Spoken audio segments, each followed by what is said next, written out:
within 4 years of your launching the company. So Tony certainly Correct. knows a thing or two about making things worth making. So it's lovely to have you with us, Tony, for this evening. Tony, I am a diehard Apple fan, and in your chapter "Heroes" in the book, you actually talk about meeting your heroes, Bill Atkinson and Andy Hertzfeld, and you said that everything about them was what you were almost like meeting the president and the Beatles and that kind of stuff. Right. Well, Exactly. let me tell you, this is my Tony Fadell moment because I'm a diehard Apple fan and I just have anything and everything about Apple for the last so many years, like many others. And talking to you is the closest I can get to a ringside seat at Apple and the places. So, would you believe it? I actually located two iPods.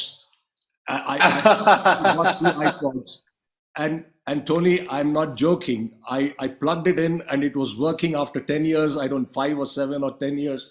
Yes. And it actually just logged on to my MacBook and I continued working it. So you are amazing, and it's a great privilege to anchor this program with you, Tony. So welcome to that. Thank you so much. Uh, Thank you. let's get down to a little business. Tony, tell me a little bit about yourself. Tell us a little bit about yourself. I find that your book can be broadly classified into 4 decades. About 80 to 90, 90 to 2000, 2000 to 2010, and 2010 to the present. And 80 to Right. 90 was largely your school days, college days, and just getting in. 90 to 20 was with General Magic and Philips and Real Networks. 2000 to 2010 was Apple. 2010 to 2020, you set up a company, you sold the company, and then now you're a mentor in venture capital. Does entrepreneurship run in your family? Because I got the sense that you come from a conventional, non-business, non-entrepreneurial family, and yet you seem to be a die-hard born entrepreneur and maverick. Sure. Yeah. No. No. There is no entrepreneurial bent. Maybe if you talk to my, if you go back to my great grandfather when he had his own stores and corner stores and stuff like that. But no, my grandparents nor my parents were anything but kind of corporate or regular employees for various firms.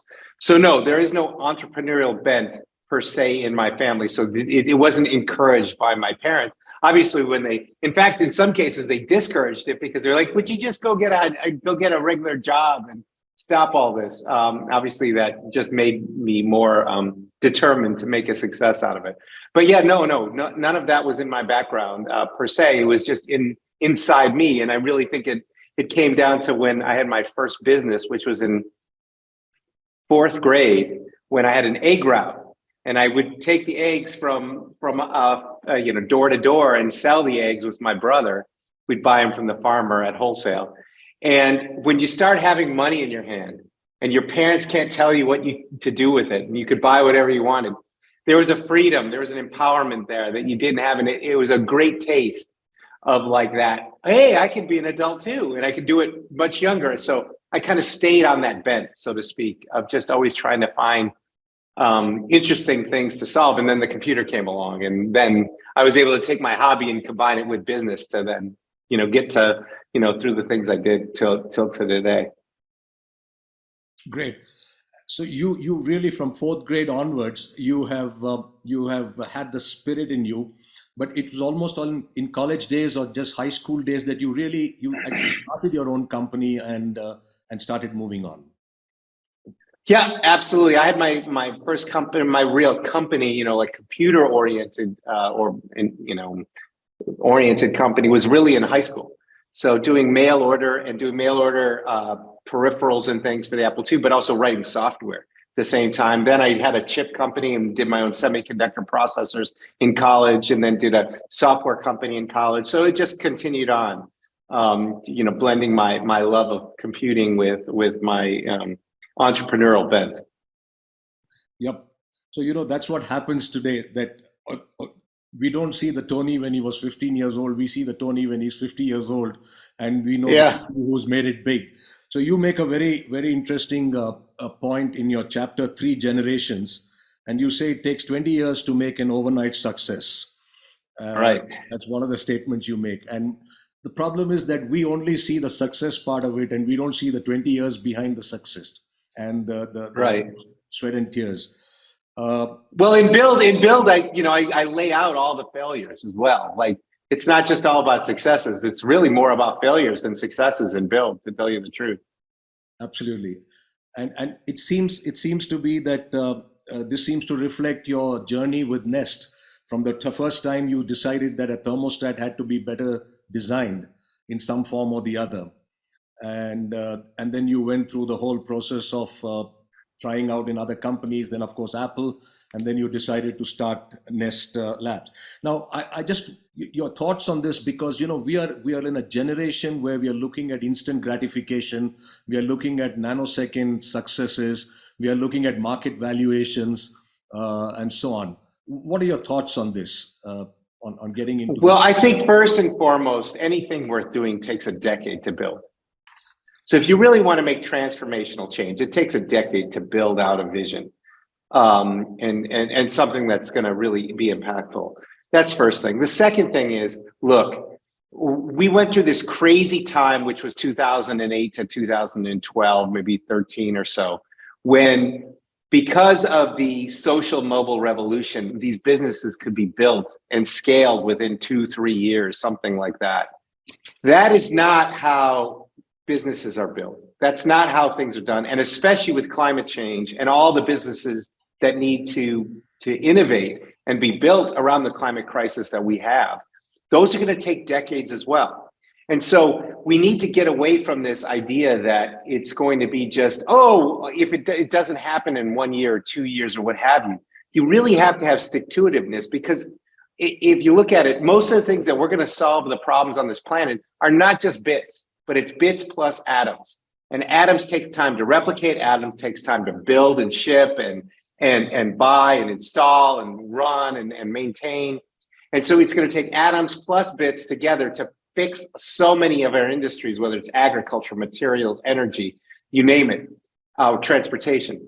So we are going to spend a lot of time building these businesses, but they're going to be businesses just like we understand today. Like if we look at like Tata Industries, if we look at Reliant, we look at these other ones, these are big CapEx businesses, but they're for decades. If we look at other businesses on the software only side, they can come and go in 5 years or 10 years. We're talking about rebuilding the planet. It takes time to do that. But once you do that right, then all of a sudden you're there for 20, 30 years if you keep innovating and doing what you can. So we need to understand not everything's going to look like the past. And many of the people viewing today, especially your students, only remember the recent past. You and I remember the past of the 90s, the 80s, the 90s, the early 2000s, before the mobile phone. And so we need to go back to those days, because that's what it's going to take to fix the planet. It's not just going to be social mobile software. That phase is past. And we need to go back to the building the hard stuff, but the hard stuff actually comes with much greater returns, to tell you the truth. And do you see the current generations or the generations to come will be geared to looking at these in such a macro perspective, given that this is going to be the long haul? Well, the way I invest and I look at deep technologies, that's both software and hardware and biological kind of deep technologies. Yes, those entrepreneurs are coming from usually big research institutions or from other places where they're doing atoms-based things. And when they come from that, they understand the timelines. And if you look, the best time to invest and the best time to build these important companies is when there's a downturn. Right now, there's a downturn. There's a worldwide downturn, but we have all of these problems to solve. And that means opportunity everywhere. And that means fundamental opportunity. And you stick in there, you can get the best people, best teams, and you can really build, transformative companies. So just because it's not fast money anymore and crypto this and blockchain that, or, social mobile or what have you, this is a great time to build new hard businesses because we need them. This is not something like, this is like, we got to do transportation 2.0, agriculture 2.0. We have to have these things. So they're inevitable. So who are the people who are going to build them? And just understand, yeah, it's going to take time, but that's how it normally takes time. These flash in the pans 3 to 5 years, that's not realistic anymore. Great. Yep. I watched a TED talk of yours, and you made a very interesting point on ideas, and it struck me as so relevant and yet so intuitive and yet so overlooked. And one of the statements you made is, it's easy to solve a problem that almost everyone sees, but it's hard to solve a problem that almost no one sees. And you Yes. used the word habituation, that we are all victims of habituation. Yes. I thought they were very powerful words in the world of product design and concept design. And I can see the 3 products that you've been closely involved with, which is for public knowledge: the iPod, the iPhone, and of course the Nest. You have, in all these, gone beyond the obvious. You have always gone to look at problems people can't see. The example you've used in your book on the Nest packaging of the screwdriver. Yeah, right. For the screwdriver, right. Getting into your, on cost of goods sold versus marketing. But you went beyond the obvious. It was the problem that people didn't see, or you were habituated. Right. Would you like to share some thoughts on this? Sure. Sure. It's really the big thing that we have to remember, because when you're in an industry, and you maybe been in the industry. In the case of Nest, we were not even in the industry yet, but we had been looking at the industry 2-3 years already. You can quickly habituate away some of the problems, and you have to stay a beginner. You need to look through the lenses of those first-time users, those first-time buyers, whoever the customers are and how they interact with the product or service you're creating. And remember what it was like the first time they did something and where they might hit friction or road bumps along the way, and try to take those out. Too many times we just focus on the usage of the product and not all of the different pieces of the puzzle, all the way from discovery of the brand or the product to learning about it, to testing it, to talking to friends about it and seeing if they're using it. You need to look at all the customer touch points and understand where the friction is, where the magic can also be as well. And you need to stay clear on that, and have, like, what we would normally do is, when we brought a new person into the organization who had never, really used our products, we would have them go home and take a test unit and go through it and tell us what they liked and what they didn't, because they were the newest people who hadn't gone through and looked at this so many times, and we want to get their ideas. So you got to stay beginner. You got to have fresh eyes. And that means even if you're doing it for 10 years, you got to go back to first principles, because you never know what you're going to find and what roadblocks you can remove. Just because you think it's easy because you've seen it 100 times or 1,000 times, the first time user doesn't see it that way. They see it as frustration. They see it as disappointment. They see it as, confusion. And you need to be able to look through those eyes, those eyes, and have empathy for them, and go and solve the problems so that they don't have them, actually have a magical experience. And then they run out and tell all their friends about it. That's the best kind of marketing, is when you pour the love in every single step and you remove as much of those roadblocks as you can. Then people feel it.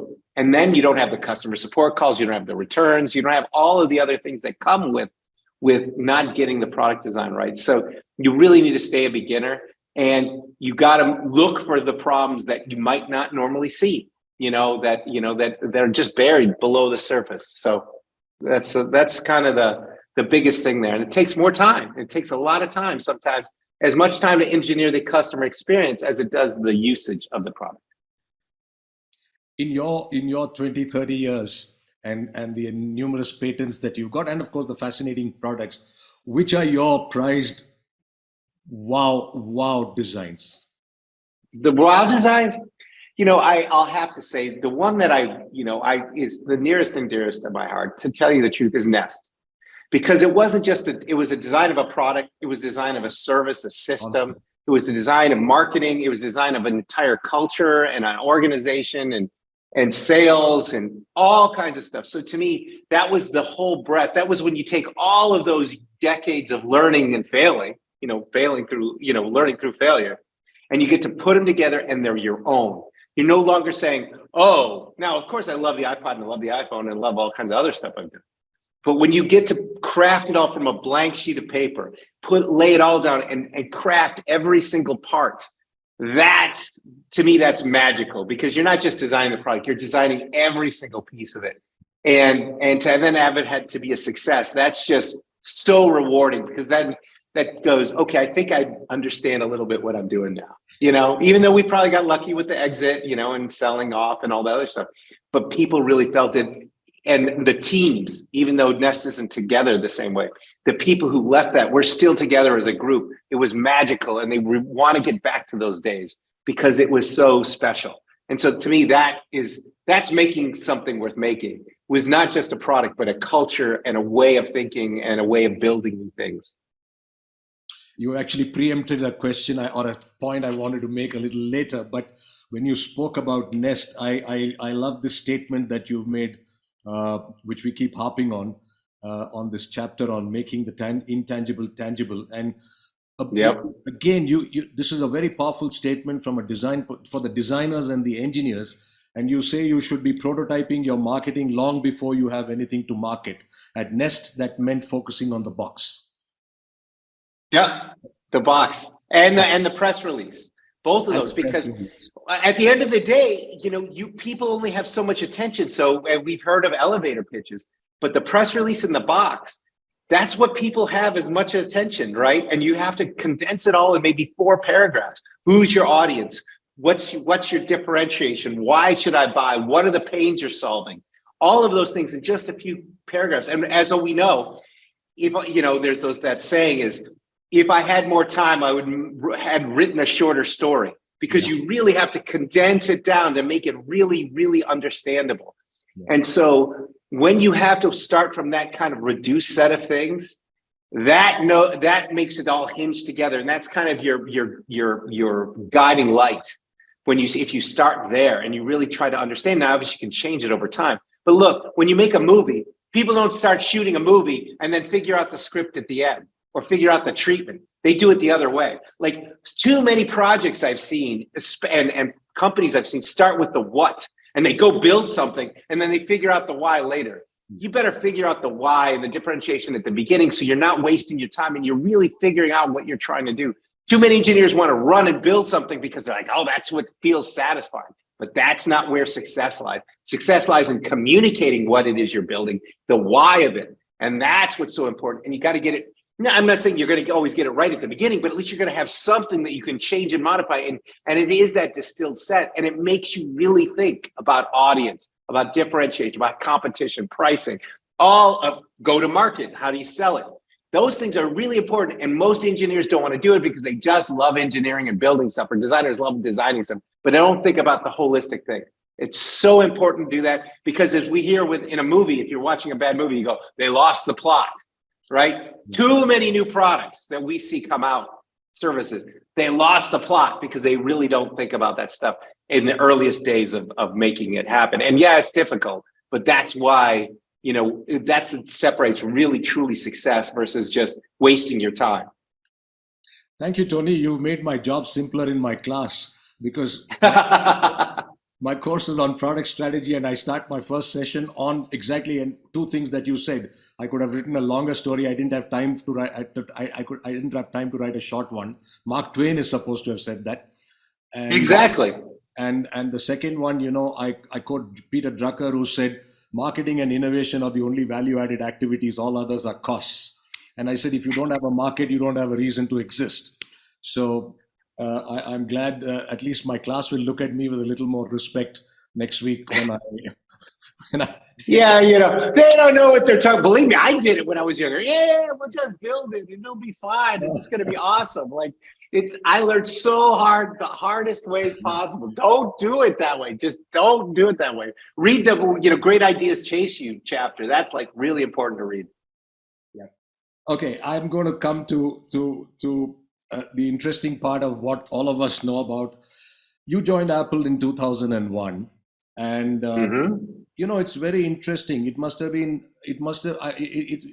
fascinating to read your mind at that time, because you had done 10 years trying to draw your passion with General Magic didn't work. You went to Philips, the other end of the spectrum, from a complete maverick innovating company to a good old staid, a process-driven company. It didn't work. You went to Real Networks and pulled out very fast. And then you pitch for Apple in 2001. And the funny thing is, after these 10 years, Apple was in trouble. 97. No, it was in huge trouble when I Yes, when I showed up on the doorstep. exactly. Yeah. And I can imagine your family situation, but your Americans are not like Indians, where we don't cut the umbilical cord ever. But you guys at least have that freedom. But it's almost like a frying pan into the fire kind of a situation. If you really look at your situation in 2001, I'm just going to give a couple of numbers for the audience so that they know the context in which you joined Apple in 2001. I think for the audience, I would like to say that probably Tony is the person who made Apple who moved it from a tech company to a consumer company with the iPod. The iPod truly became a consumer company, where it was for the masses. But for the audience, you might know, in 1997, when Steve Jobs came back to Apple, and Michael Dell was asked, what should you do with Apple? And his famous statement was, shut it down because they were close to bankruptcy, and give the money back to the shareholders. And you joined in 2001. So in 1997, their revenue was 7 billion and a loss of 1 billion. In 2001, when you joined, the revenue had dropped to 5.4 billion, and they had a loss of about 200 million. And when you left Right. 9 years later, Apple was $108 billion revenue with $26 billion in profits, and the market valuation had changed from 7.7 billion to 340 billion. So Yep. I think you can take a lot of credit for setting it on that path with the team over there. But how did you make this change? Well, first was I had gone through all those failures, right? As you pointed out. And so when I went to Apple, I was there as a consultant. And so I was designing the iPod as a consultant. And I had my own startup at the time. So I wasn't convinced I was going to join Apple. I was just going to get money because in 2000, the internet crash happened, right? Just like what's happened in the markets just recently. Crash, just disaster everywhere, right? And to say you're going to go work for Apple that's failing with less than 1% market share, only in the US, no retail, any of that stuff, right? Was like, I'm not doing that. I'm just going to take the cash and run so I can fund my startup and keep going. But when I saw Steve after I had met him before, but really it worked with him was at this first meeting when I pitched him with a few other people, but I was the center of it all and pitching him. And he goes, we're doing this and we're doing this now and you're going to lead it. I was like, what? I'm just a contractor here. I'm just doing it. I'm not going to. And then over a series of 4 weeks, I had learned that if we have enough budget, it was clear that we could get a scrounge up the $5 million or $6 million project budget we needed to make an iPod. That wasn't hard. What really was going to be was the $20, $30, $40 million marketing and sales budget. Because remember, there was no Apple retail. There were no retailers carrying Apple, except like little mom and pop hobbyist things. There was no Best Buys. There's none of these big box shops where anybody was carrying Apple. And so I was like, Steve, I think we can build this because I can see it. I've built these products before. That's not a problem. At Philips, it was a disaster because we couldn't sell and market it. Why are we going to sell and market it when you're really failing on the Mac? And he said, look, I'm going to take at least 2 quarters, if not more. If you make this product and it works well, I'm going to dedicate all of our marketing dollars, all of them, to iPod. We're going to do whatever it takes to make iPod take off. And I was like, okay. And I was looking at all the alternatives and everything else. And I was I was watching how fast we were moving. And I was like, okay, I think I know, I have the team, we know, and we put it together in 8 months and then got it out the door. So it was really that bonding with Steve, because I did not want to go there. It took me, like I said, 4 to 5 weeks to finally commit to join, even though Steve said at the beginning, you're gonna do it. So there was a lot of consternation for me because I was like, this is the wrong time. Apple's got, I didn't even design the iPod on a Mac. I designed it on a PC. That's how where things were. So I guess I took a leap of faith. Yeah, I did take a leap of faith, and it was because I looked into Steve's eyes, and he said he was going to do it, and so I was like, at some point, this is like everything in life. There's that fork in the road, and I was like, what is my alternative?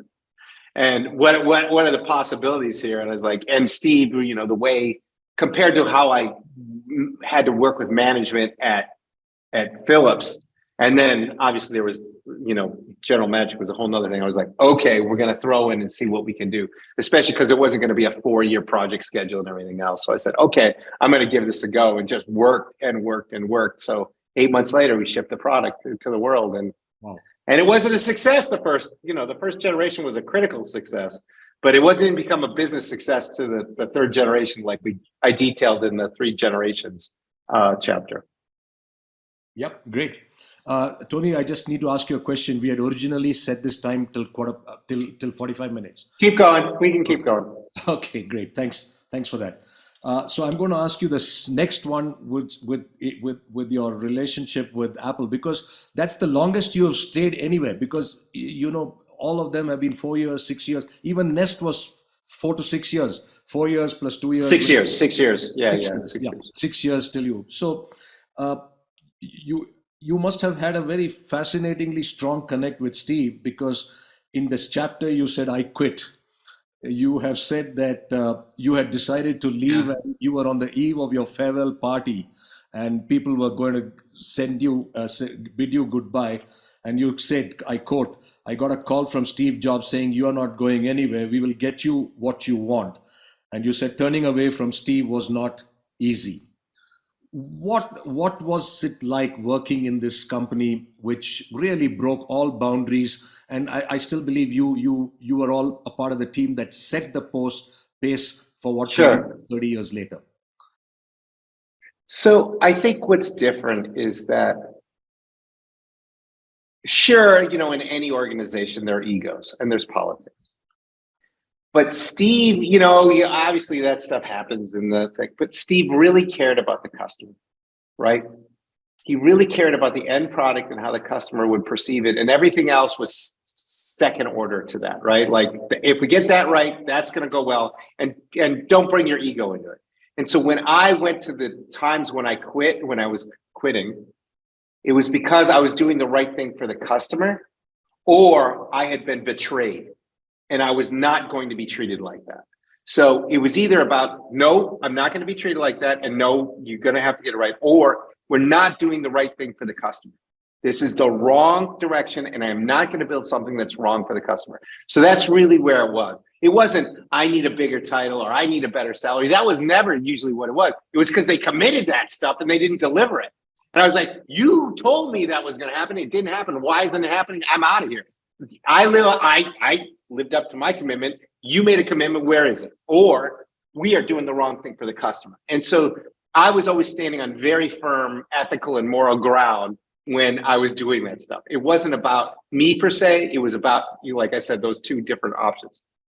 And so so that's why I was, Steve or, whatever, who, the whole team came to their senses and said, okay, we're going to, we're not doing the right thing. Let's make this work out, because we both saw the value in each other. But, at the end of the day, you want to do the right thing, and you can't. And that was after a series of, that wasn't like one day I just got up and said, this was like 4, 5, 6 months of like, come on, what's going on here? What's going on here? And like, sooner or later, you're just like, I'm out. Can't take this anymore. I tried everything, but you're not honoring it, or honoring the customer. So it's quite interesting. So what you're saying is, here is this, because all said and done, Apple has been a company which is number one in just about every metric that you can look at from a corporate perspective. But what you're saying is, one of the qualities that the organization had as a culture was the ability to keep, and these kinds of organizations obviously have people with very strong egos, very strong personalities. Oh yeah, obviously. Oh my. In every function. But you had a culture, and the culture was to keep the ego aside when it was in the larger interest of the consumer, of the user. For the most part, right? There's opinion versus data-driven decisions. Sure. And when it's opinion-based decisions, The leader with the ego says, this is my decision. Whereas data, we could bring in data to the table, and with enough people and enough data, we could win over the opinion, right? But it was a lot of work. But you do have to have somebody who has that vision and that guiding light, who's unwavering and not a consensus maker, because consensus is blah when it comes to really first generation products where you really have to get it right. And you don't have data. You can't really make data-driven decisions. There's got to be some vision, opinion-based thing, and you got to get behind it. And so the biggest thing there is, is really that. So I wouldn't say there was no ego. There was definitely ego. I'm sorry, honey. Sorry, no. So I wouldn't say there was no ego, but when push came to shove, when it was really a critical decision, you could push that aside. But yes, was there politics? Oh my God. Was you fighting all that? Absolutely. All that stuff exists. But at the end of the day, if you fought through all that and you really had a good argument, or you had a team of people with a really good argument and you could show it, you could typically win. Like I said, one day I'd go into a meeting and I'd go, oh, that was insane. But then I learned over time, sanity will prevail with enough time and enough pushback, at least in the Apple culture. Yep. Who's perfect in any case? So it worked. Yeah, you just led me on to the next point. You just said first generation, you really don't know what's happening. And the question I wanted to ask is the challenge of speccing and designing a product, especially when it's disruptive and first generation. And I'm going to give two examples which I've read through quite often. One was when you brought in the iPod. When you got in the iPhone. Yes, go ahead. Yeah. Yep. When the iPhone was designed, the question was, should you upgrade the iPod and use that software, or do you want to put in a Mac OS software kind of a thing? Right. You were the iPod man on the scene over there. So that's one, and I don't know. That's one. The second one I found quite interesting was when the decision was to whether to make a 7mm thick phone or an 8mm thick phone, and it was a trade-off between battery life and compactness. How would you make these decisions when you really don't know anything about the market? Well, first, the first one was the operating system, right? Yeah. It was clear that the iPod was never an operating system; it was an embedded kind of standalone single application product, and that it was never designed for that. It was really, is it embedded Linux versus Mac OS? Really, that was the decision. The iPod stuff was, we'll tear out pieces of it and put it into either Linux or into embedded Linux or into iOS and strip down, at that time, Mac OS, and strip it all down and change lots of things and add new things. So that was that decision. But when it came to other decisions, like you said, the 7 versus 8 millimeters, at some point it was just an aesthetic choice, right? It was like, oh, that seems better. But I'm like, everyone puts a case on it. Everybody cares more about the battery life. Like, everyone's complaining about it. So let's give them what they want. But at some point it was just, no, it's thinner. And it's like, but no one cares about it. So, I made some decisions back early in my career, which was, at Philips, where it was clear that a grayscale screen was way better. A grayscale screen was way better for battery life and usability and everything else. And so I was like, we're going to stick with grayscale because that's what's going to be better for the customer. But when people saw the color screen, it was so irrational that they're like, I just need the color. It's so cool. I'm like, yeah, but you're going to do typically text and all this other stuff. It doesn't matter. No, I have to have color. That they'll make irrational choices, even if it's logically better to choose the grayscale screen that could, so the device would last 4 times longer. But no, they had to have the color. So you have to understand the difference between engineering-driven decisions sometimes and emotionally driven decisions. I still believe, and you see now with the iPhones, they've gotten a little bit thicker and a little bit better, and so they have better battery life now. But back then, I think it was just shaved down too much, and I still believe that it should have been a 0.5 millimeter thicker, and it could have had a much better battery life. And you'd have less people complaining because that's where the Android phones were going, right? It was big screens and bigger batteries. So it was like, no, we're going to stay small screen, small battery. So we got a bigger screen, but stayed small battery. So So that was that thing. But again, you can't win everything. And, it wasn't the end of the product, but I don't think there was enough emotion behind that thinness that anyone cared, because they just added a case that was a millimeter and a half thicker and like whatever. So, can't win them all.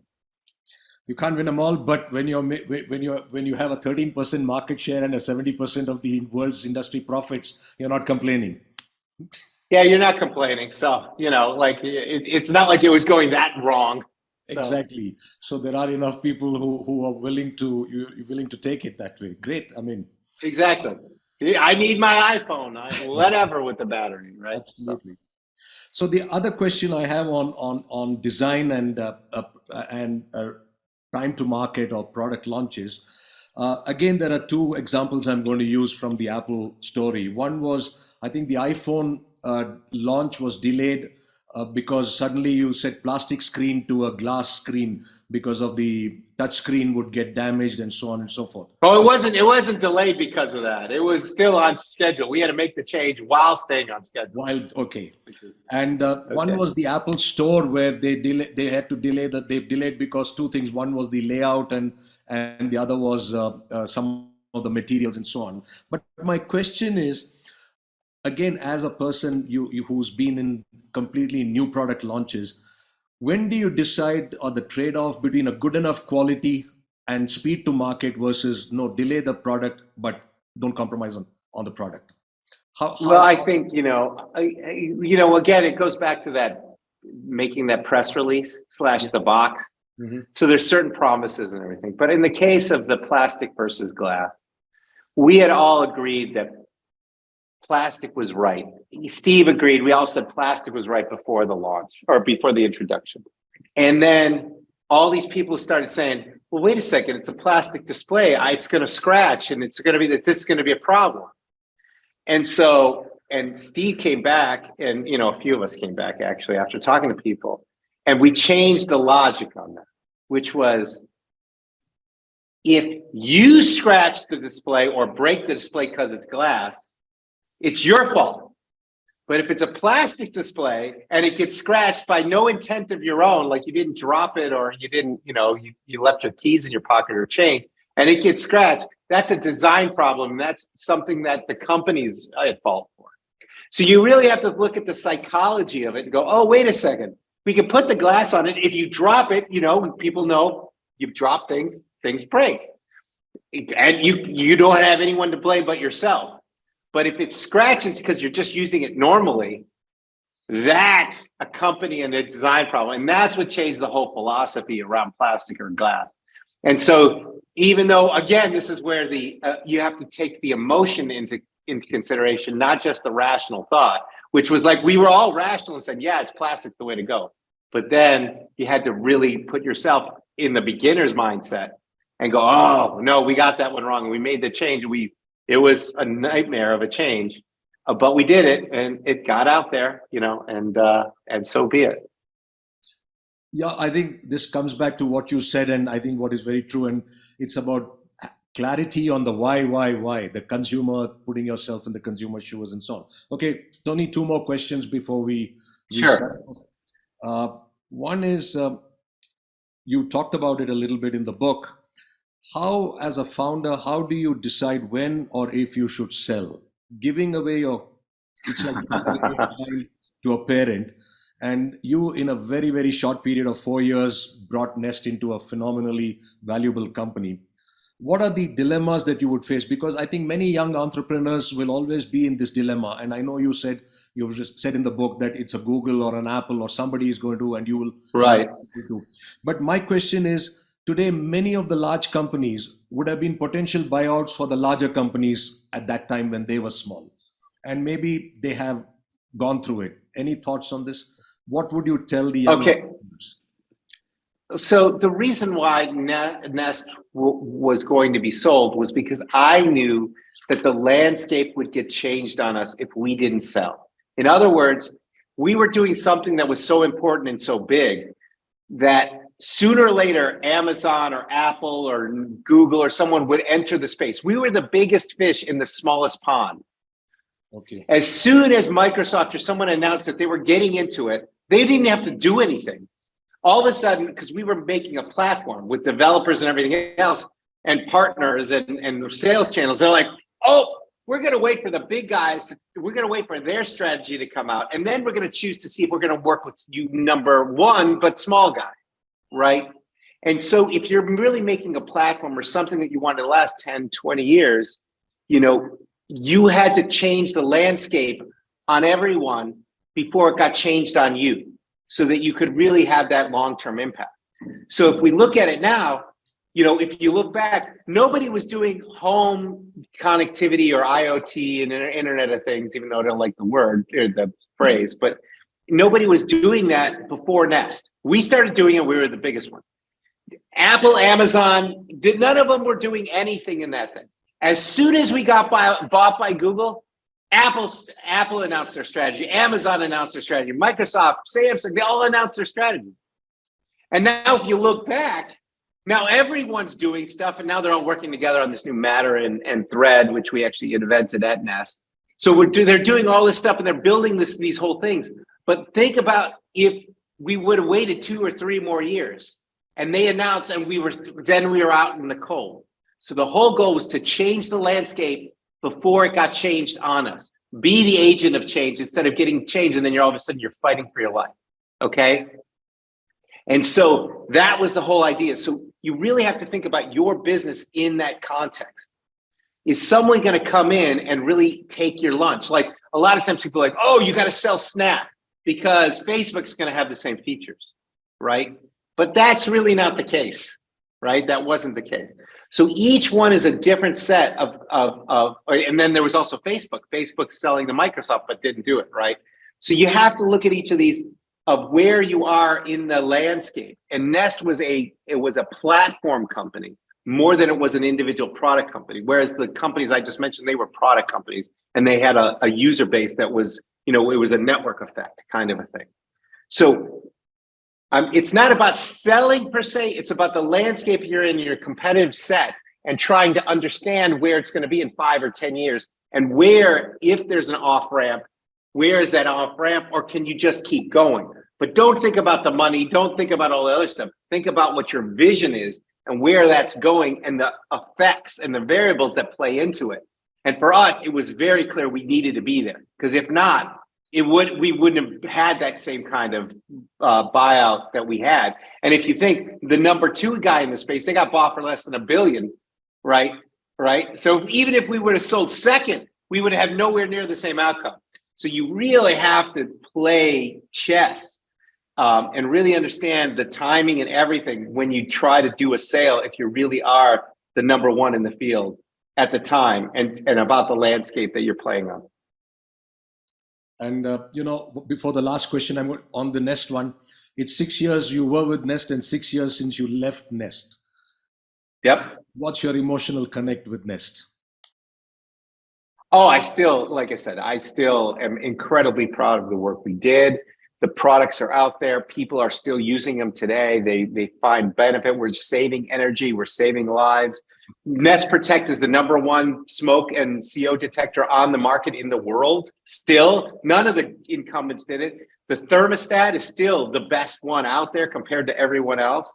So we stood the test of time with the products that we created, right? And so that's what's so important, regardless of whatever happened at Google and all those other things. So, and people still, not just the people inside of Nest, but people still go Nest, Nest, Nest. Like it, you know, it's something that really matters. And so to me, technology moves on, your life moves on, what you're going to work on moves on. But if you do the right job, it can last on, just like iPod. iPod's dead now, but everybody remembers iPod, right? iPhone's going to continue to go many, many more generations. I think about the Mac team, you know, the people who I worked with at General Magic. They did the Mac in 1984. The Mac is still around 40 years later, right? So if you do a great job, even if you're not involved with, there is a legacy there. And that's what I'm so proud of, because there is a legacy in the things that I was able to work on. And future generations are there, because we're not always going to be in it, you know, always going to be leading it and always going to be involved. But if you make something worth making, you know, there are other people who join that mission and continue to move it forward. And so I'm so proud of that the Nest team, the iPhone teams, the iPod teams, and where they've gone since. It's just a wonderful thing to see, and it's very touching to see those cultures continue to exist and create new innovative products. Fascinating. Okay, last question for you. Any thoughts for this audience? They're all young management entrepreneurs and so on. And you in your chapter called "Build Your Career," you've used a nice line: the choice to stay or go, to collect a paycheck or save your sanity, to stick with a big company or jump ship to your own venture. It's difficult for everyone. You've seen it all. You've seen it this side. You've seen it that side. You've been with the big. You've been with the small. What's your parting advice to the audience, especially in today's world of, as I was saying, wanting success fast, where Wall Street seems to be the driver and not the consumer? Well, I and many people I know have proven that it's not about chasing the money. It's about chasing and building a mission with a team of people that matter. Okay, a team of people that matter, that you can learn from, and in a mission that you can learn and that you're really curious about. Because if you have natural curiosity and you want to learn about whatever mission you're on, and you're doing with people, and it's an innovative thing, that is the most rewarding thing, because you're at the tip of something that's new. Maybe you're a little early, right? That's okay. Maybe you're too early. Like maybe it's quantum computing. But if you stick in there long enough, like the iPhone was 15 years too early at General Magic, but if you stick in there long enough, it's there for a reason, and you're building it with the right people. It's so much more important and so much more rewarding to leave a legacy than it is about that next bigger paycheck, because that doesn't matter. Your kids, your family, no one's going to care about any of that stuff. You're not going to care about that car that now is decrepit 10 years later after you got that. It's about making a difference, and it's about that pride of making a difference. And you know what? The money comes 10x. So don't look at the short-term stuff. Look at the longer term, the mid to longer term thing. Think about the mission, what you're learning, and who you're learning and doing with, because those are the things that are going to take you further and farther, decade after decade. Just because you get a better title and a little bit more money in a corporate world, guess what? At the end of the day, it's still a corporation. It's not a startup. You're not taking risks. If you're not taking risks, there's no chance for reward. I don't care what company you're at. If you look, the stocks go up and the stocks go down, and you're holding on to your little bit. Go take risks, especially if you're young, because this is the best time to take them, because it's so much harder later in life. Because those decisions, those risks you're taking are not just about yourself. It's about family and other aspects. So now's the time to go do it. Go do the things to learn, and go change the world for the better with the right people around you who you can learn from, and that you can contribute to that mission. Thank you so much, Tony. Your passion is infectious. I mean, I can feel it a few thousand miles away. But it's been wonderful talking to you, and I think this is the closest I could have got to the Apple team with. And for the audience, again, I read a lot about Apple and products, but what I found interesting was there are a huge number of books on Apple and about people from Apple. I'm not sure, but I think this is the first book written by an Apple person. I looked around for many of the other names, and again, for the audience, if you read any book on Apple, you will see Tony Fadell's name referenced God knows how many times. And I found this book fascinating. It's not about, I think it's a great management book. It's not about entrepreneurs. It's a fascinating book on management. It's about human nature. Human nature. And what I like about your book is the chapters are just 4, 5, 6 pages. Your sentences and paragraphs are 2 lines. So it's very, very readable. And as you said in your introduction, you can pick it up from anywhere and read it. So once again, I hope we will see you in Bangalore soon, Tony.